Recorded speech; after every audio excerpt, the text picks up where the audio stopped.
Welcome to another edition of the Red Pill Diaries. I am your host, Rashid, and we're waiting to be connected with the co-host, Rashid. He's having a little problem trying to connect.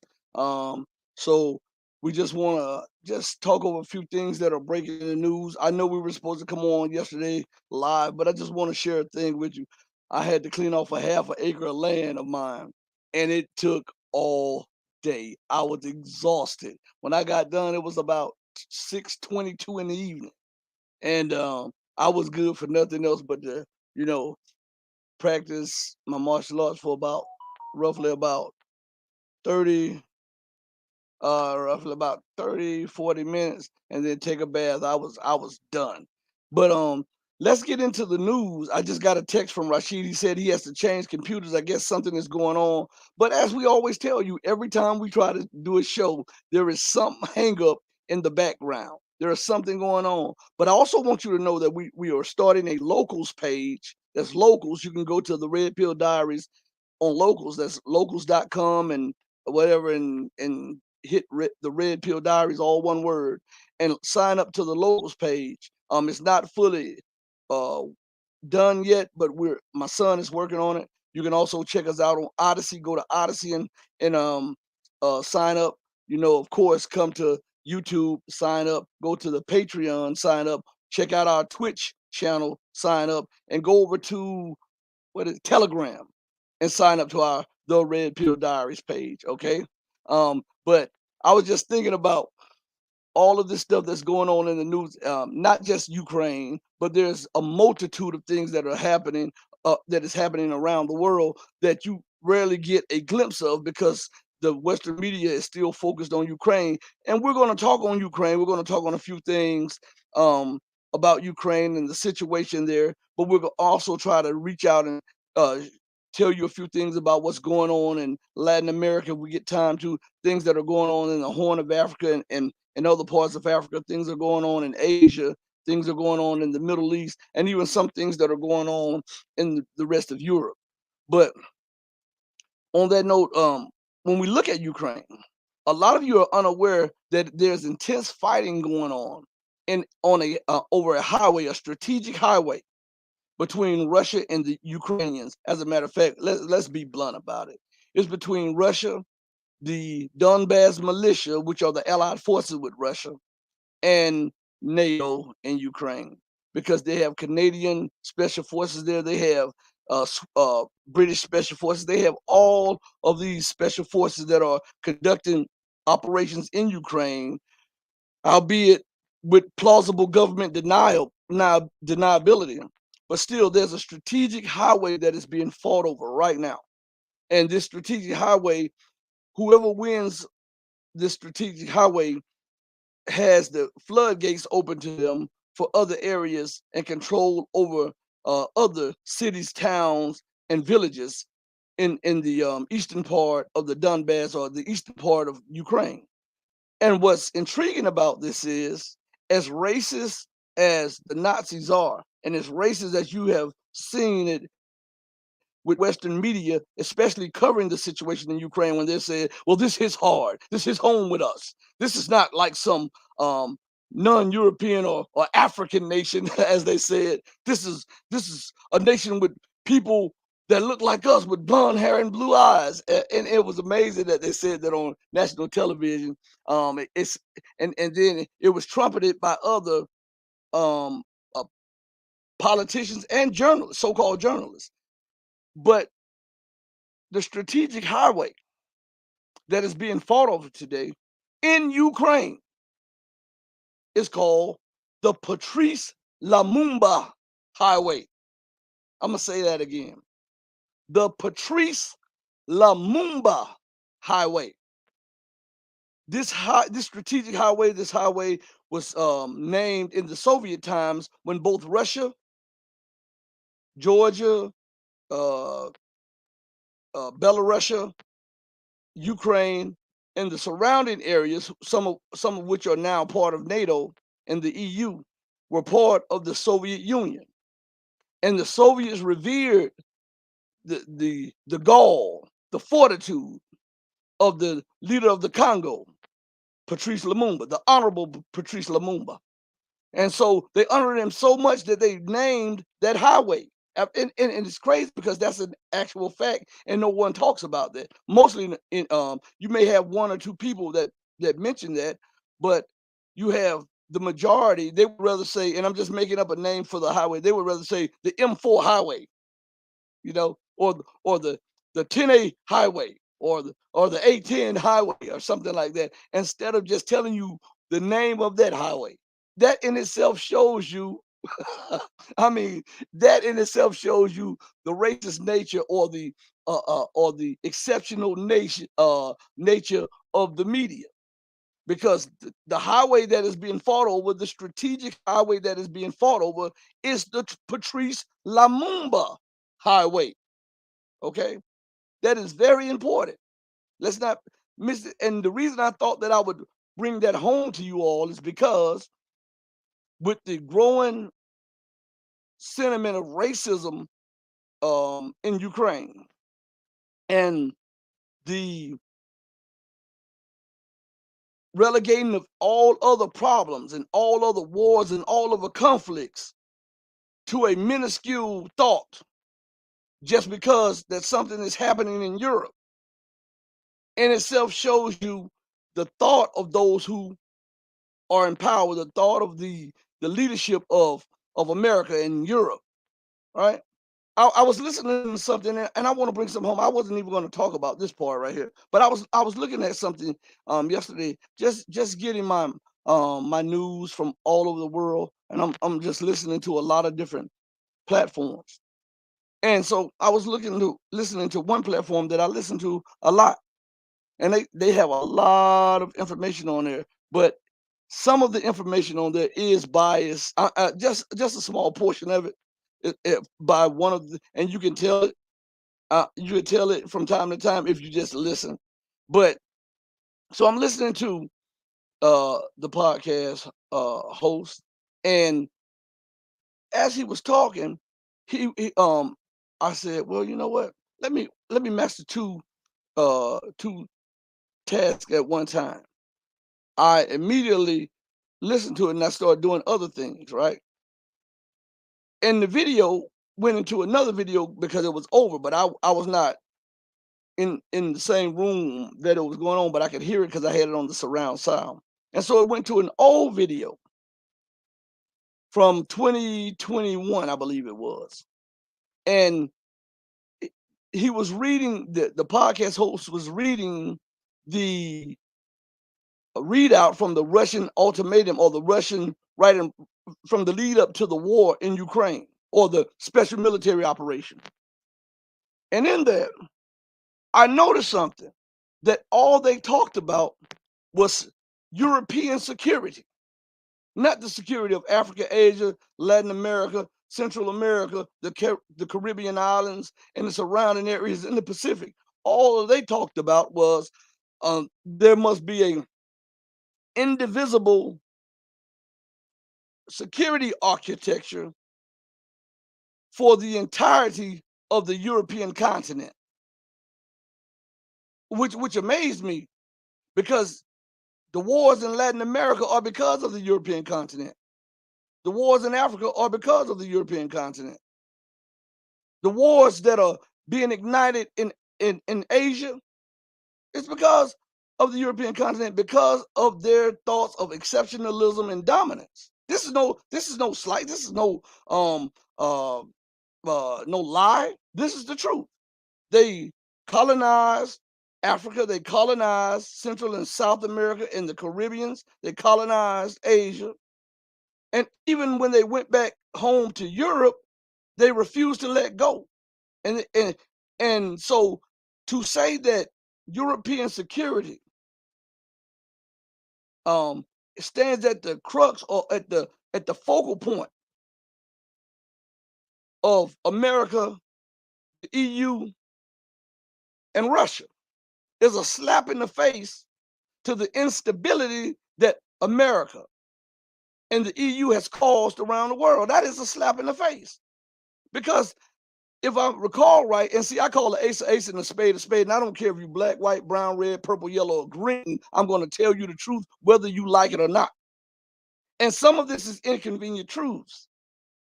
But how in the world can you talk about an indivisible security architecture in Europe that promotes the security of Europe when it is the European nations that are destabilizing the entire globe? I mean, this is just a fact. Is is Latin America or Central America or the Caribbeans or African nations sending warplanes and warships off the coast of Europe? No, that's not the case. Are they setting up military bases in Europe? Nope, that's not the case. Is it like that in Asia? Are the Asians doing it to Europe? No, that's not the case. But when we flip the script and we ask the question, are European nations trying to dominate in South and Central America? We get a resounding, yes. Are they still trying to hold on to their former colonies in Africa? We get a resounding yes. Are they still trying to dominate the economic, political, and geopolitical landscape of Asia? We get a resounding yes. So what the hell are you talking about? And I'm talking to all of America, Europe, and even to Russia in this case.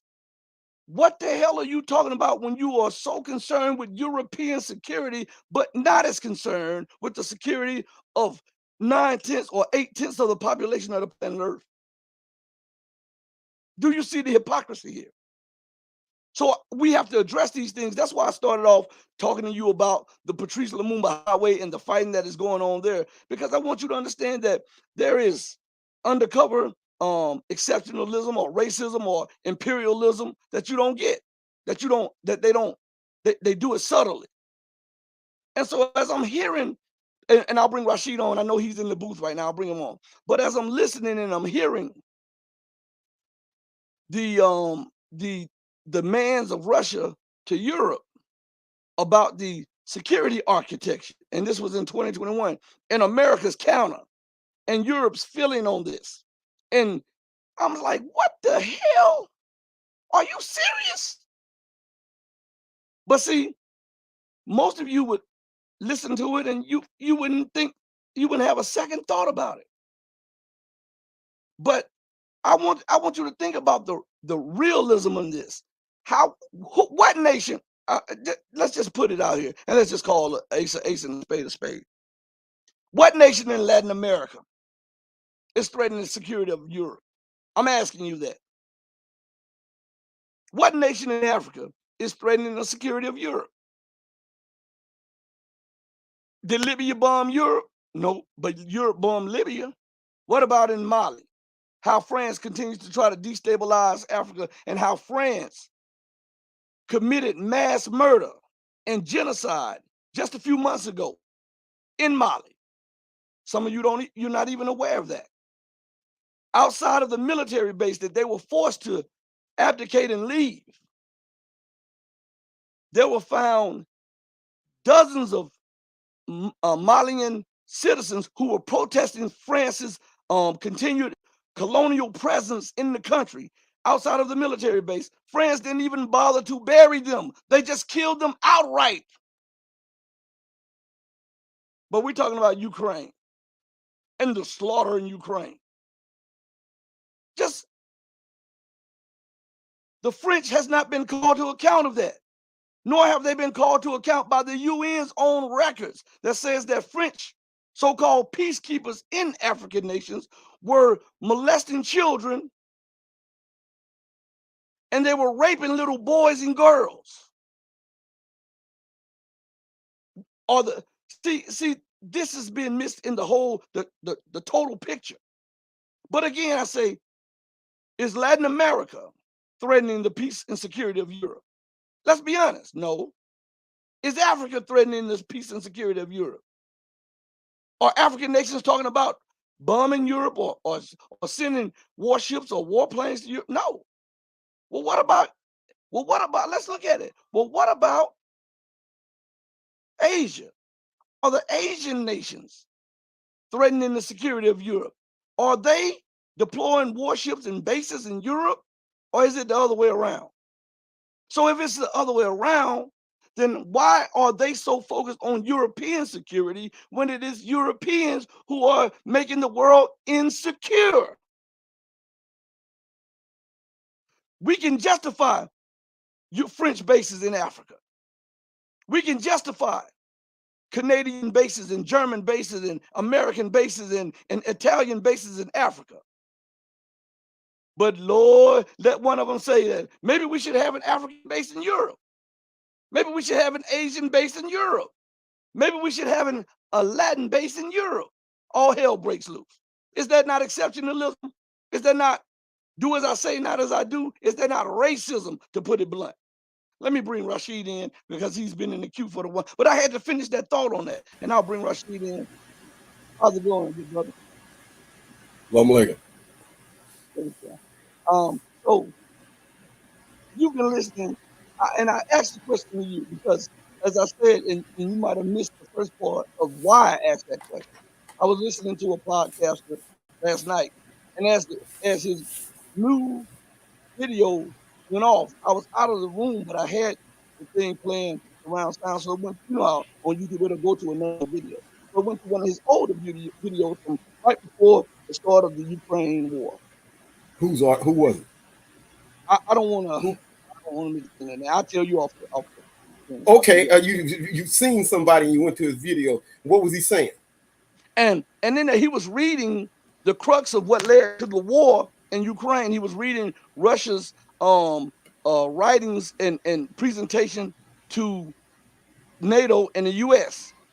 And in there they were talking about there can be no security in Europe at the expense of one nation for the benefit of the other. And they were talking about an indivisible European security architecture. And they weren't mentioning, none of them were mentioning or countering each other with a global security architecture. They were concerned about Europe. And my thing is, it is not the rest of the world that is causing insecurity in Europe. Look, even to the migration problem that Europe is facing. Muammar Gaddafi had warned them of that years ago. He said, if you remove me from power, you will be faced with an influx. He said, I am stopping the floodgates from coming to Europe. And so what Europe did, they bombed, they didn't just kill the leader of a nation, they bombed the infrastructure of the nation. When you bomb an infrastructure in the government, buildings, in the government levels of power of a nation, it turns into chaos. And what else? The people will flee from that to try to get to somewhere else. Of course, I'm going to flee to the land to try to get me a better opportunity. So the influx that they're facing from the North African nations is a product of their own policies. So when we talk about the security architecture, it is not Latin America, it is not Africa, it is not Asia, it is not the Caribbean that is causing the global insecurity.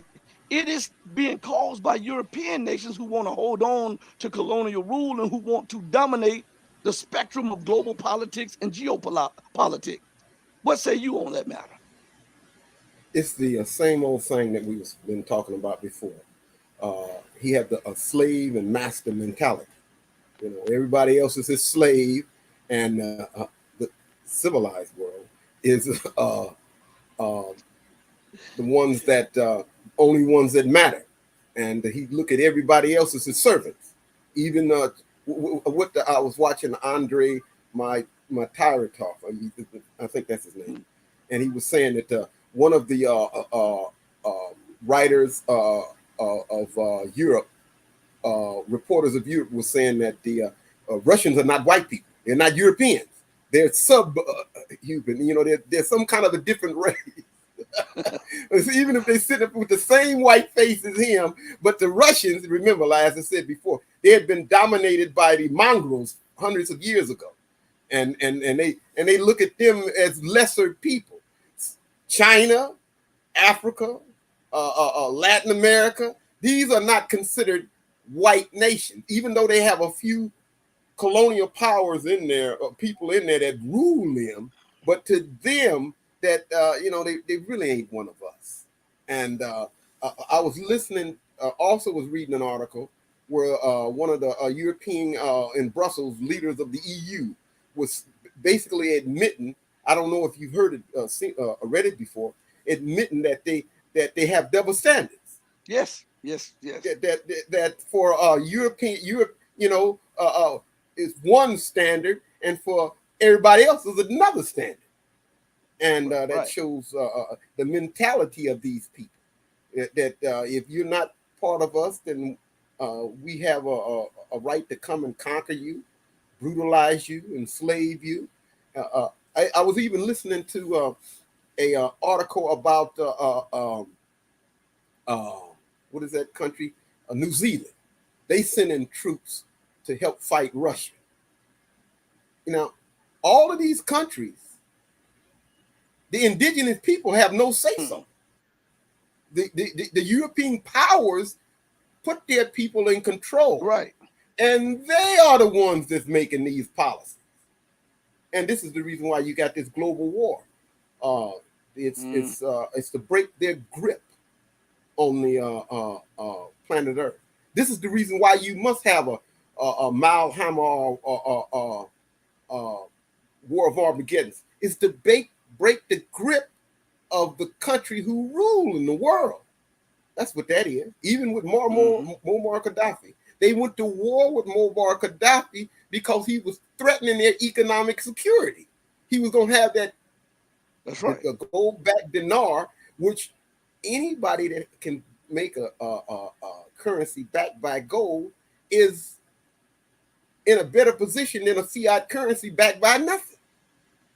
Now, let's just think of that. I'm Hmm. gonna get some gold, or I'm gonna get a bunch of promises. What the old saying is, a bird in the hand is worth two in the bush. That's the reason why they do it. Yeah, yeah. And speaking on that, I also want to bring the light Canada in this whole situation. Now, it wasn't just the gold dinar that Muammar Gaddafi was coming up with, and that he had a lot of African nations signed up to. They were going to use African resources to bag it, all kind of commodities. They were going to turn Africa into an industrial based continent, and it would be a free trade zone amongst African nations. And this was a no, no, no to the European Union because Europe has little to no resources, and this would have broken the power of the euro. But another thing I want to say, hold that thought one second. I have, because this is missed. It's never reported in the videos or anything. Little Canada, yeah, Canada, the so-called peace and freedom loving Canada.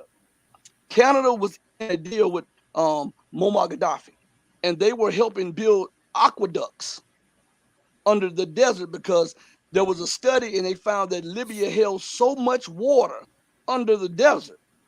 And what Muammar Gaddafi planned was to use these aqueducts to disperse the water throughout the region, throughout Libya and throughout the region, the desert areas of Africa. And it was going to turn that into fertile land and start farming and selling the agriculture globally. Canada was making a mint on the situation because they were ahead of the project. Listen to this. Coincidence? I think not. Immediately upon the completion of the aqueducts that Canada was in charge of building, the Canadian company called their government called NATO, and within a few days, NATO targeted and bombed the aqueducts. Isn't that something? I thought you were after a tyrant. Well, you never believe what he got to say. If you say one thing, you can bet is another thing completely. When you find an actions of somebody's, when you look at somebody's words and their actions, you take the actions every time. Now, Mm-hmm. what Gaddafi then was doing is what the Euro, Russia. Russia and the China. European Union and stuff. I mean, China is doing now. Mm-hmm. It was ahead of time for what they tried to do. They didn't have the power to Gaddafi in them three African countries that started this stuff: Egypt, Libya and Tunisia, they didn't have the power to stop what the NATO and them was planning. But Asia, with China, Russia, and the rest of them, they do have the power. You just can't go and slap them down like you did Gaddafi and start bombing them and laughing, and you find yourself bombed back. Yeah. So it just wasn't time for what Gaddafi them had planned, but it's coming into fruition. And we see the blowback of it, like I said, on a constant basis, because have you ever noticed that the Western world, they can dish out stuff, but they sure as hell cannot take it, man. They lose their mind if you give them a tenth of what they dish out. Oh my God! How dare they do this? How dare this happen? And now, Yeah, now, mind you, America. I want to show the arrogance of this stuff, because sometimes when we're talking, it gets lost in translation. Now, you have America arming Ukraine, which has no relations whatsoever to American national interests. That's thousands of miles away from America's shores, but borders Russia and is a Slavic nation similar to Russia. Go ahead. Brother, you're wrong about that. What Ukraine does to them is threaten their hegemony around the world. Yeah, that's what it's threatening. I remember what we were saying before. I am king, and everybody is my subjects. Yeah. And how dare, what you mean, a baron? Or because he's up under the king, he's causing trouble. Normally they go and overthrow the baron and put in another baron. But like we said before, Russia and China, they're a little bit too big to slap down. Well, you know, as I said, and I was trying to get to a little point here. Have you ever noticed that America, she can give weapons to Ukraine, which has no bearing seriously on her national interests, period. But she can justify giving weapons, and all the while talk about, well, we're doing this for the defense of a nation. As soon as Russia decides to give a Panzer system to Syria, oh my God, that's a threat to the United States and Israel. But you're inside of Syria illegally and against all norms. You have violated, and you are stealing Syrian oil and gas and loading it up on tankers and taking hundreds of tankers out every day to Iraq, taking them to the Iraqi port, shipping them out. Matter of fact, this was going to be something I was going to talk about later. Iran seized an unknown ship that was laden with gas and oil that was being shipped without any notice, without any log books or anything. This was headed to Israel. This was an American ship they had loaded the gas that they had stolen from the Syrian oil and gas fields. They took it to Iraq. They transferred it to the port. They put it on the ship, and they were shipping it without any port. And they tried to do it undercover, but Iranian intelligence, this happened. I'm talking about this happened 2 days ago. And the Iranian intelligence got a hold to it, and they sent out the IRGC. The IRGC seized the boats and brought them to the Iranian ports. Once again, I am the master. I am the king. Everybody else is my subject. You never can get away from the mentality of the American empire. I can do, but you don't dare do what you see me do. Mm-hmm. That's what that is. You see that all over the world. He can. There's one rule for me, and there's another rule for you. Mm-hmm. Until the rest of the countries get together and put up a front, he gonna continue doing right and wrong. That doesn't mean nothing to me.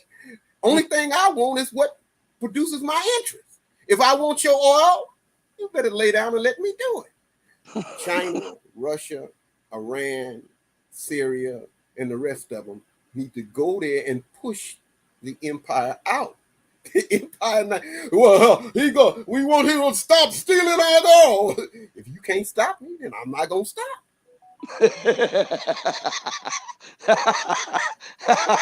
Yeah, that's about the size of it. And I want to put something into perspective as what you were just talking about. Excuse me. I want you to go back. I want everybody to go back a few decades ago, if you're old enough. Go back to the Cuban Missile Crisis. The United States was ready to take the entire world to war because they had satellite images of Russia deploying missiles to Cuba that were within 90 miles of the state of Florida. Now, they said that this threatened the security of the United States of America, and that they had Khrushchev had a choice to either remove the missiles or face war. They even blockaded Cuba. Now, this is very important because I want you to see the hypocrisy here of what Rashid said. If you don't stop the empire will keep going. Now, so nowadays, when Russia makes a plea against them installing weapons and doing war games on Russia's border, Americans, well, these nations are independent sovereign nations. They get to choose their own. Who are you to say that we can't do this? This is those nations' territory and blah, blah, blah, blah, blah. Now, mind you, the United States have deployed weapons, warships, radars, missiles, and troops within 30 miles of the Russian border. And now that's very important. But some estimates say 22 miles. Some estimates says 30 miles. Now, not too long ago, when the shoe was on the other foot, that was a direct threat to the United States of America, and America was, she didn't want to hear anything but the removal of the missiles, or else we were going to war. But now that she has deployed troops, radars, weapons, warships, warplanes, gunships, everything on the border with Russia, and not just in one area, but in multiple former Soviet nations, then Russia has nothing. This has nothing to do with Russia. We are a defensive nation. We are a defensive alliance. How dare Russia say we were setting this up to sneak attack her? And then America says, well, we're setting up our anti-ballistic missile shield in Poland to stop Iranian missiles. And people buy that logic. Brother, do you see the madness in this? Poland, which is a former Soviet state, Soviet ally, which lies not that far from Russia's border or from Belarus's border. As a matter of fact, they're so close that you can spit. You know what I mean? And America says that, hey, we sent them there for Iran because Iran might launch a missile, and Iran is in the other direction. Once again, when the Soviet Union or the Iron Curtain fell, before that, America had to respect the Soviet Union's power, military power and stuff. You know, you just couldn't slap the Soviet Union around because it was all them. It was a conglomerate of countries together. It was an empire. When the Soviet Union fell, America said, "You hear it all that? We won. Russia, you are our subject. You are up under us. You are our minion. So I don't need to respect what you have to say, because you're one of when that drunken fool Yeltsin was in there. We have conquered you, so we don't care what you got to say, and this is the reason why what he done done. I was thinking about when you were saying about Khrushchev. Khrushchev was one of the few Russian leaders that had a little chutzpah to it. Rest of them guys, and Putin now he's got a little moxie, but a lot of them were just weak people, especially that Gorbachev.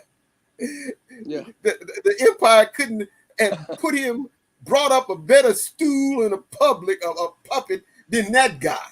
You're gonna give away your empire for nothing, for a promise that we're gonna let you come into the EU. What a fool!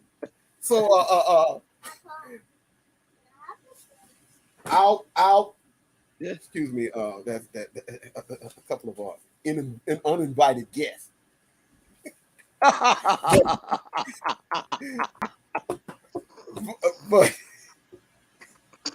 but that's what that is. His brother, you power, cold-blooded, brother. You cold-blooded.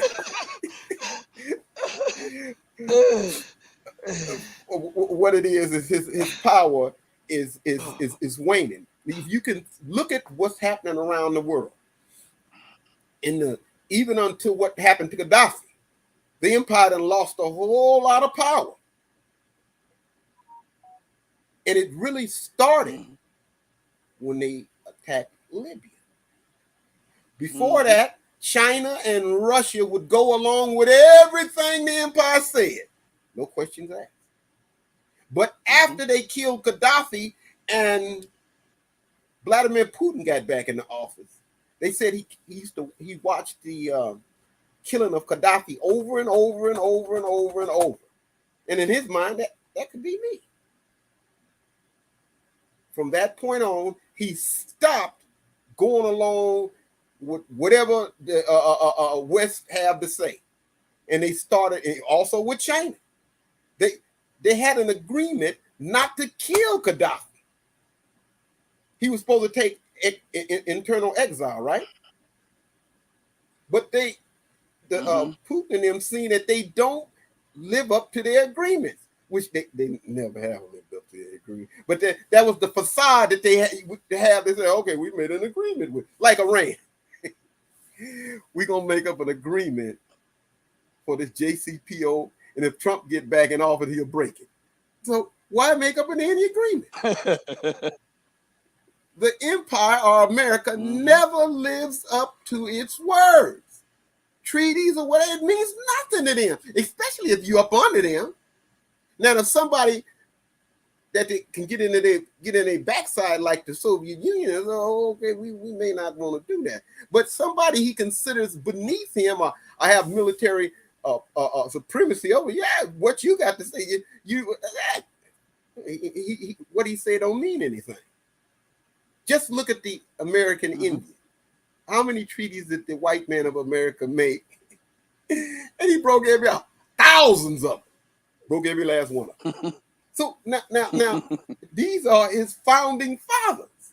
Now, why does anybody else around the world believe that America can be trusted on anything?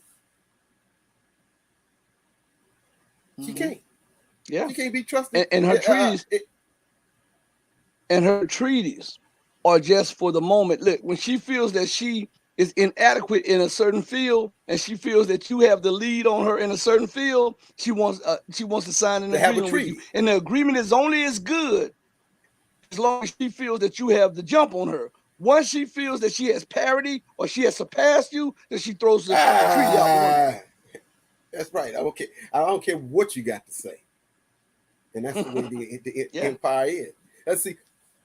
We see this. A whole lot of the world have not caught up to the misdeeds of America, but they're catching up pretty much. So, like Vladimir Putin said, after their agreement, they will not hold up to their agreements. He called them agreement incapable. And now China is saying that. Iran been knowing that. But you got to understand with Iran and China, a lot of these countries, a lot of their people were raised in the West. Yeah. And you just can't come out and outright slam the West and go 100% against their interest, because you have some of your people in there saying, well, let's don't do that because we got to be over there with the West. You can't be over there with the West about nothing. If you want to be a sovereign country, if you want to stand on your own, you can't have nothing to do with the West, because the West is the whole thing. What do you always say? A succubus or a vampire. It's to suck your blood. Like you said, all of the treaties are based upon his interest, not yours. And the minute he can get parity to you, or he can find out a way to neutralize your weapons, and he throw your treaties out the window. Yeah. And we're looking at go ahead. If anyone disbelieves what we're saying, I have a few books here that you need to read. Excuse me. And it'll go into everything that we just said. How we are able to understand what is going on around the world is because this book here. Now, let me say This something. book here. This book, hold on a minute, brother. This book Okay. here, right? This book here and this book here. Read these books, and it'll give you it's a Rosetta Stone of what's happening today. Everything in these books is based upon what you see today. And you can't say that it's not, he didn't teach it. All you have to do is read it. He teaches us that the Asian nations are the ones that's going to bring down the empire. Ain't the Asian nations doing that? Yeah. He teaches us that the Latin American countries will buck against the empire. Ain't they doing that? No. He teaches us that the world will find out and really seriously look at the empire and see that she's a harlot with it. She's a hideous looking beast instead of some great city shining on the hill. Everybody will see her as she is. Now, you may not like this man, but the proof is in the pudding. Right. He told us everything that's what's going on, even to what the American and British dollar, the monetary system, will fall. Yeah. Even to wait a minute. Yeah. The heat wave that we're having. Yeah. Yeah. He teaches us that the earth will be pulled closer to the sun. Isn't that what's happening? Yeah. This heat wave is what do they say? It's a unprecedented heat wave around the world, right? Even in Europe, it's drying up all of the water in the rivers and stuff.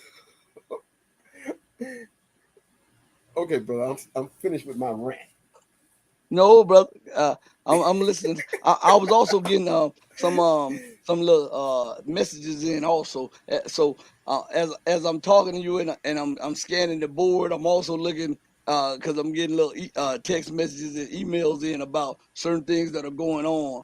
Um, and so I'm trying to get it all in at one time. But you're doing a wonderful job of what you're doing. Now let's go back to the Asian nations. Let's go back because I want to backtrack for a second because we did a show. I did a show about a year and a half ago, and it was called "We're Number One No More." We are number one no more. And in this show, I put up a lot of statistics from different uh, sources from CNBC to CBS to the World Monetary Fund to the IMF to the Fed to the I mean it was the CIA, everything. I just put up a lot of information there. You can go look at it. It's on this page. It's on this channel. We're number one no more. And I think it was about a 45 minutes to an hour thing. All right. And the reason I'm bringing it up is because something he said about the Asiatic nations. Now, I want to go back to something that I used in that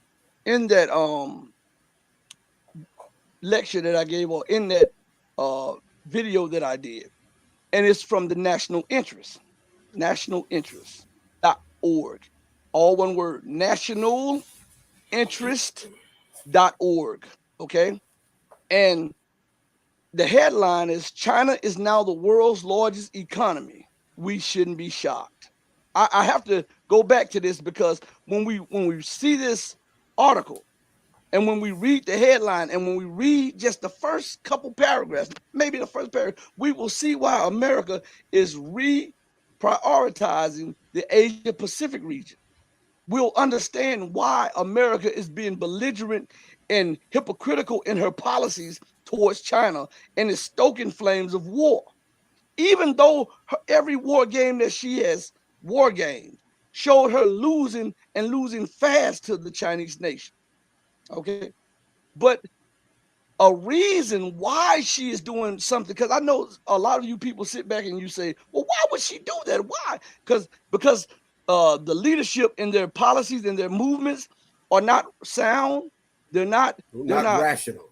they're not yeah, they're not rational. So you're saying to yourself, why? So we're going to go to this article by the national interest, and I want you to understand that the article was published October 15th, 2020. Excuse me. Excuse me. So, as I said, the headline of the article is China is now the world's largest economy. We shouldn't be shocked. From that, it writes, and it reads like this: China has now displaced the U.S. to become the largest economy in the world, measured by the more refined yardstick that both the IMF and CIA now judge to be the single best metric for comparing national economies. The IMF report shows that China's economy is 1/6 larger than America's, meaning that China's economy stood at the time $24.2 trillion versus the United States $20.8 trillion. Why can't we admit reality? What does this mean? Now, this is what the author Graham Allison said. Why can't we admit reality? What does this mean? Now, I want you to understand something. That year that this article came out, there was another article that came out that stated that, let me see, before I even say it, let me see if I can pull it up real quick, because I like to prove stuff to you. I'm see if they took it off the MSM or whatever, because sometimes they do that when you've used the article and it's not along with what they say. Let's see what it says. U.S. GDP to lose. Well, it's numbers. How in the world can the empire have a larger economy? The people in Chinese outnumber people in America by 4-1. The simple mathematics will tell you that there is more currency and purchasing power in a country that's 4 times larger than yours, than you. And the country that you're talking about make everything for the world, America makes nothing. Yeah. You can work at McDonald's or Starbucks, but that is a joke. She's into the realm of being there it is. Delusional. She's into the realm of being delusional about what she has, and she there it is. Going off of the what's in the past. Well, after World War II, she was the strongest thing, but in 2022, she's not the strongest country around, and her currency is worth nothing. How in the world can you borrow trillions and trillions of dollars and still be a viable the world's greatest economy? What are you, world's greatest economy and borrowing? No. Think about this. Not just that. How can you be the world's greatest economy on top of borrowing? You are a service economy and you no longer produce anything.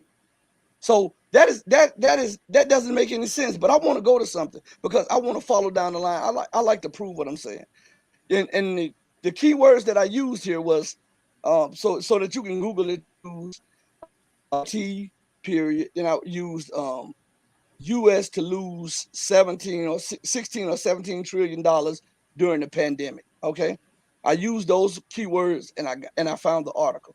But let's go back to the national interest for a second, and then we'll go to the article that I just pulled up. The national, and this gives you an understanding of why America is so panicked. She's so frantic about Asia. She's trying to divide the Asian ASEAN organization against China. She's trying to offer them the same old hand wrapped in different packaging. She's trying to say that China is the threat when it's been her policies for the last century or so that has threatened or has dominated or has bombed these nations. But the reason is because she's in a panic, and the panic is started by this. China is now the world's largest economy. We shouldn't be shocked. China has now displaced the US to become the largest economy in the world, measured by the more refined, listen to this is very crucial, measured by the more refined yardstick that both the IMF, which is the International Monetary Fund, and the CIA now judged to be the single biggest metric for comparing national economies. The IMF report shows that China's economy is 1/6 larger than America's economy at 24.2 trillion versus the US's 20.8 trillion. Why can't we admit reality? What does that mean? Now, I'm going to read the next paragraph, but first I want to interject something. Remember that when this article was taken, America was, she had yet to pass all of those bailouts for companies in 2020. She was in the works of passing out trillions of dollars of bailouts. And then remember, over since then, she's passed secretly trillions and trillions of dollars in bailout. Now, mind you, that is debt on debt on debt on debt on debt on debt on debt. And her economic barometers have deteriorated steadily at a blinding pace. Okay, so when we look at the 20.8 trillion and we do a comparative analysis to her situation today, we can see that her situation today is more precarious than it was in 2020. We can see that her situation today is more dire than it was when she stood at $20.8 trillion. Okay, so to read a little bit more, it says, despite the unambiguous statement from the two most authoritative sources, most of the mainstream press, with the exception of The Economist, continue reporting that the U.S. economy is number one.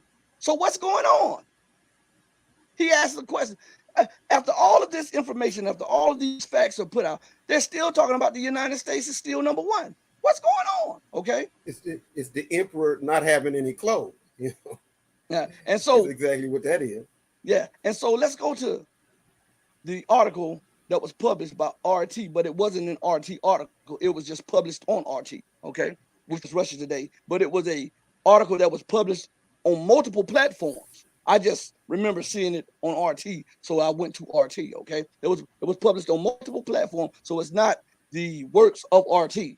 Okay, the headline, and remember, the other article was what it came out October 15th, 2020, right? This article came out October 18th, 2020. And the headline says, the $16 trillion bug. Pandemic could cost U.S. economy its entire annual output. Stop right there. So if the United States lost, and it did, lose its entire annual output, and we say $16 trillion in 2020, and we know by the IMF and the CIA through their metrics that the United States true GDP was $20.8 trillion.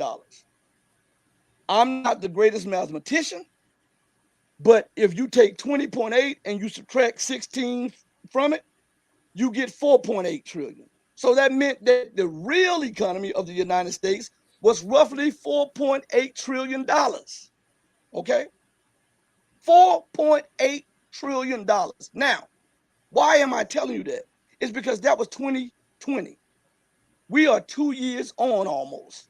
And the economic barometers for the American economy has deteriorated to such a degree that now even the Fed and all of the so-called behind closed doors organizations are now going public warning that there's a recession. But here's a problem with that.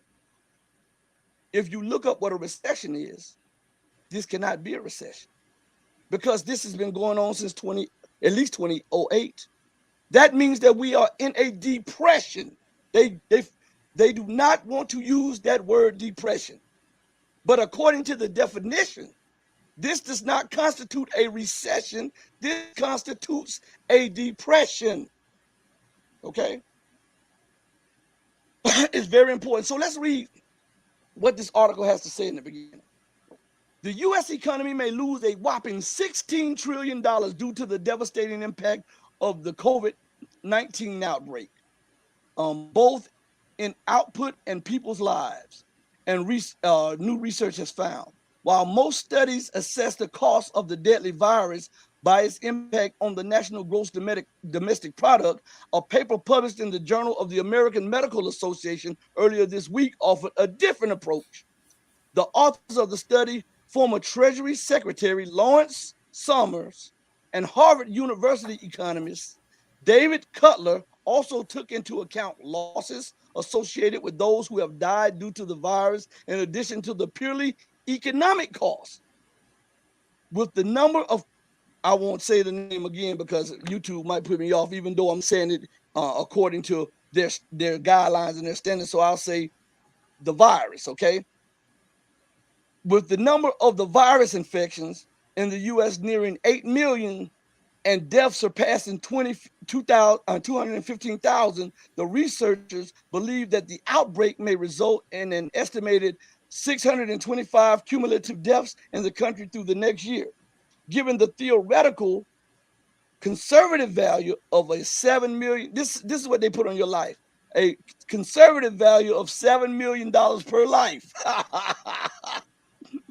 Premature deaths linked to the virus could wipe out nearly $4.4 trillion, according to their calculations. The virus is believed to have long-term effects on health, especially for survivors with severe or critical disease.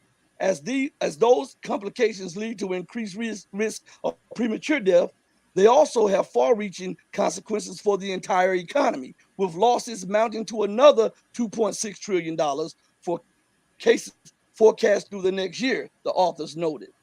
Even those who do not contact it says contact, but I believe it means contract the deadly virus could also be affected by it, the paper adds. Suffering caused by the possible death of loved ones, as well as the effect of the isolation and loneliness, may lead to the deteriorating mental health conditions.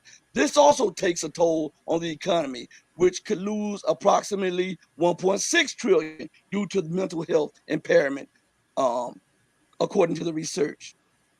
The rest of the losses, nearly half of the total, are associated with a drop in income due to the virus-triggered recession. The authors cited a previous estimate from the Congressional Budget Office, which projects a total of 7.6 trillion in lost output during the next decade. So now we're up in 16 trillion. This is in 2020. Now, mind you, the debt has increased. This is what I want you to understand. The debt has increased. The borrowing has increased. The military spending has increased. The production has ceased. The lenders are few and far in between now. So if that was the case in 2020, and we are seeing that the situation has deteriorated precipitously, and it has become way worse, and America's debt has become way worse, and her economic standing has become way worse, and the standard of living has fallen way further than they had even planned it to be. What does that say about this economy if we do a comparative analysis and they did an estimate, and when you subtract 16 trillion from 20.8, you get a $4.8 trillion economy. What does that say today? And that was nearly 2 years ago, and the situation and all of the economic barometers have deteriorated and are far worse today than they were when those articles came out. What does that say about the economy? First of all, he's dealing with monopoly money. When you say a debt-based economy, right? Right. I can sit up, me and you can sit up, make up some a currency with our face on and print up enough money to here to the moon. But when it comes to the value of it, He done printed up so much that it don't mean anything. Right. China and Russia and they have resources that can back up what they're doing. And we've been saying this for a while. Why in the world would you want to send America finished goods and stuff when she can never repay it? It's they done got everybody hoodwinked of what they used to be, not what they are today. Right. The economy, the biggest economy. Well, all you have to do is print out a bunch of worthless dollars, and yeah, you can have the greatest economy in the world. But what can it buy? Can you go to somebody else and get something if your currency is worthless? No, you can't do that. And this is what you have today. He hollering about how great he is. His economy and monetary system is broken, and then all he doing is just it's like the once we said the 3-card Molly is a shell game. That's all it is. Yeah. And even the investors are starting to say it. As a matter of fact, let me play something for the people. This is from Jim Rogers, and he's talking about the market situation. Okay, so pay close attention to this. If they're all going to lose a lot of money. I hope I'm not one of them.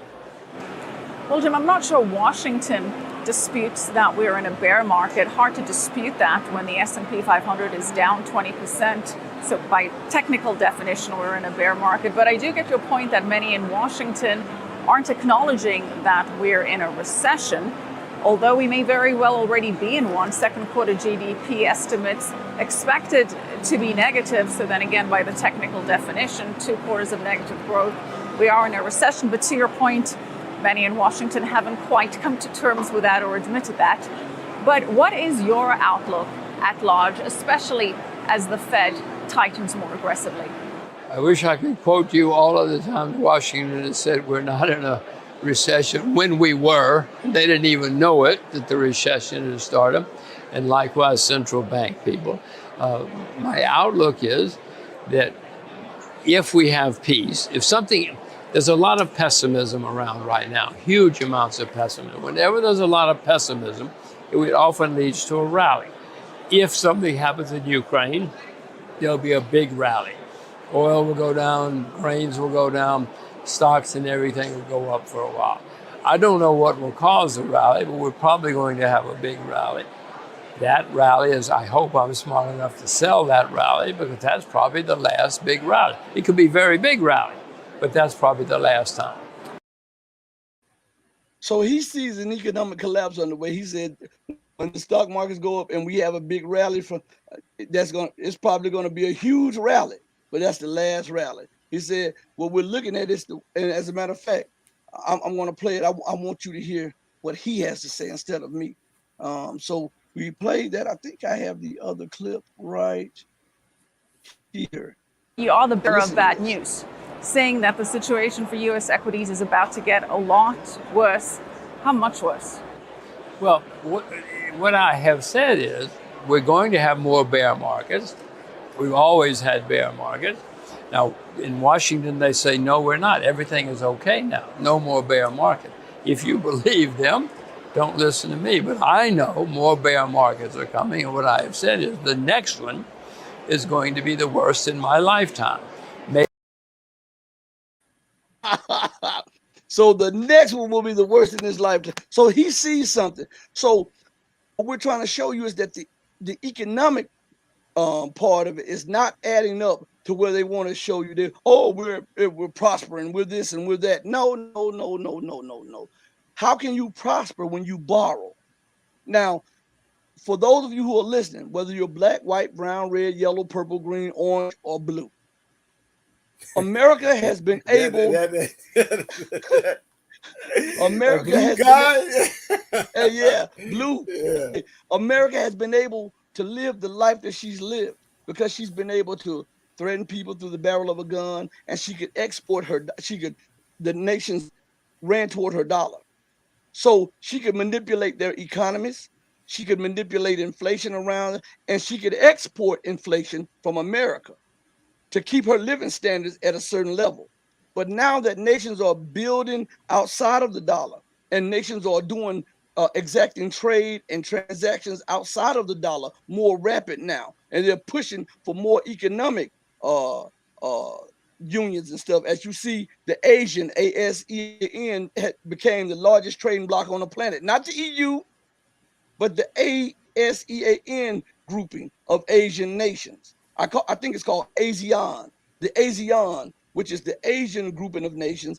And you would think that the European Union and America would be the second largest trading bloc, but this is not. It is the African trading bloc, which is the second largest trading bloc in the world. And now how the African trading bloc and the Asian trading bloc, they are transacting a lot of trade outside of the dollar, meaning that the United States is losing her levels of power to manipulate their economies, and that sooner or later there will be an influx of the once exported dollar. They will be coming back to these shores, flooding it, causing a stampede out of the dollar and causing high inflation. You starting to see that more and more and more. I had to go buy a lawnmower the other day. My son had broken my other lawnmower, and I had gotten a lawnmower a few months ago. It was just a regular lawnmower. I just got it for like 130, 140 bucks.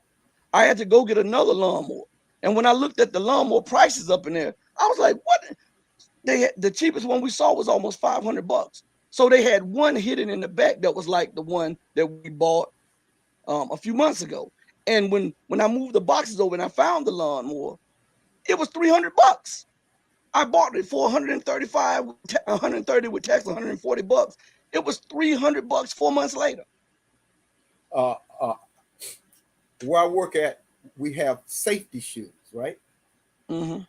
And that the safety shoe, the double OR, I think it is, they call safety shoes for years, 75 bucks, 80 bucks at the most. Now that same shoe is $200. and that WR come from China, right? The Red Wing shoes are the American made shoes. Right. We used to get them at $150. Yeah. Now it's $400. $400 and going up. And nobody can find them. Right. That's here too. That's the key. No one can find them. It's because its economy is being curtailed. Now, me and this brother right here, we're no economic professors. we ain't worked on Wall Street. We ain't worked got no $400 billion portfolio. So how can we understand and walk hand in hand with Jim Rogers and the rest of these economic professors? How can we be on the same level? This is how we can be on the same level. Right here. It gives us an eye on all of them. Yep, that's right. You don't have to be no scholar. Just read. What you saying? I got something for you later on. I got some on what you asked me about Pakistan. I just got something. I'm gonna talk to you about it later on. Okay, it just came to me. So as soon as we get a chance, I'll talk to you. That was what I was looking for right there for you, because you asked me and I put the word out and I just got it back. So for those of you who are listening to the show today, he is absolutely right. This is the understanding, and it doesn't take you to be a professor or a scholar to do this. What you need to do is open up your mind and read and study, and then use common sense, because as they say, common sense is not so common anymore. And it's a lost art to have common sense now, because everybody seems like they're foolish and they'll ignore what is common just to justify their footing or their standing. Now, we're about to close out because I have to go handle something. We want you to join us tomorrow morning at the same bat time, the same bat channel. And we want you to put the word out. Join us on our platforms on, I think it's Twitch. My son has us on Twitch, I believe. He has us on. He's building a local site for the Red Pill Diaries. We're on Telegram. Go to Telegram, YouTube. I don't know. I think we're on Twitter, and I don't have any idea about that stuff. When it comes to technology, I am illiterate and I'm learning day by day about it. But if I can navigate this, I know anybody else can navigate this. In closing, in closing, what say you on the issues that we just addressed? Because tomorrow we got to address some more stuff. We got to address Iran, Russia. We got to address Mali. We got to go into some of the situation that's going on in Latin America. We're going to touch on the Ukraine, and we're gonna start doing update videos from time to time too. Like you may get this video here, and then later on in the day you might get a 30-minute video from us, or what when we're doing updates on what the news that just came out. We're going to try to start doing all that for you. But what say you on the situation now facing America, economically, politically, and geopolitically? This right here says it all. But listen, but for the people who are lazy, or who haven't had that book, or who haven't read that book, or who are prejudiced against that book, what say you about put it in terminology so that they can understand what you were talking about, and why are you so into that book? Put it in the terminology so the average person can see. It gives you foresight in what's going on. That's what it does. It updates you from the past into the present. Now, when he was writing these things, I remember another brother of ours. He went to UCLA. It was a mathematician. Save that. Hold on. I got to cut you off. I want you to go into that tomorrow. I want you to answer. What do you see through that term, through what you've learned from that? What do you see the situation with America, in your words, from what you've learned from that book and those other books? What do you see the situation in America economically, politically, and geopolitically being in the next few weeks, months, and up to at least a year? Nothing but dark times coming. That's all that is. It's the economic train that's been rolling down the street and running over everybody. It's going to come to a halt. That's all it is. It's going to be derailed. We're watching the empire. Implode. Being derailed. Implode. Yeah. That's what it is. His power to rule everybody is coming to an end. And if you can't see it, you in bad shape. Yeah, and there's a lot of people in bad shape. Now Jim Rogers and them, like I said, we're not on the top. See, they watching stuff from the Empire State Building.